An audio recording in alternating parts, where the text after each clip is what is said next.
Maaari mo ho ba kayong tulungan, Ginoo? Huwag ho kayong matakot, Ginoo. May 13 taon na ho nang ako po'y tulungan ninyo sunugin ang bangkay ng aking inang nabaliw. Ikaliligaya ko po kung ako naman ho ang makatulong sa inyo ngayon. Sino ako sa iyo talaga?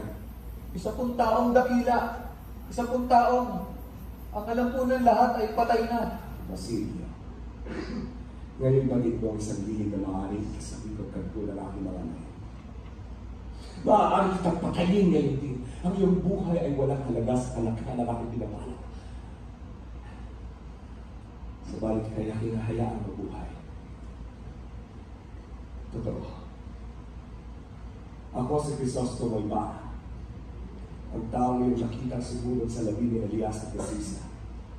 Ngunit, ano pong ginagawa ninyo dito sa gubat? Hinukay ko ang kayamanan ng mga Ibarra na binaon dito ni Elias. Tagal po ninyong nawala.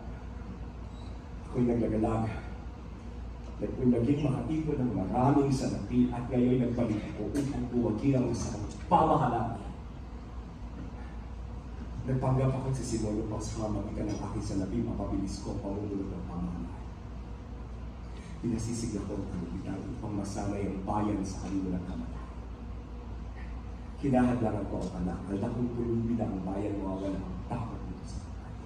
Sinusugatan ko ang bayan upang kasilin siya sa isang paghihibas. Ngunit, marami pa po ang nagnanais na magkabalikang loob ang bayan at ang pamahalaan.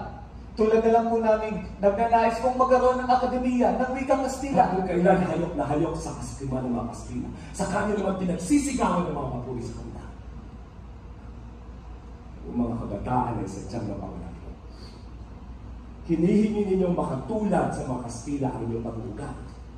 Hindi ninyo alam na ang hinihingi ninyo ay kamatayang pagkawasak ng inyong lahat. At ano kinabukasan meron kayo? Bayang duwag, bansang walang kalayaan at lahing walang tapang. At ibig pa ninyong idagdag ng isa pang wika sa may 4 na kung ginagamit sa lupay nito upang lalo kayo hindi magkaintindihan. Upang magkalapit-lapit po ang mga pulo sa isang wika. Kabal-bala! Ang wikang Kastila kailanman ay hindi magiging wikang pambansa. Hindi ito gagamitin ng bayan sa pagkakaunan. Hindi ang pag-iisip, ang tibok ng pusong Kastila ay hindi tungkol sa isip at diwa ng aking libro.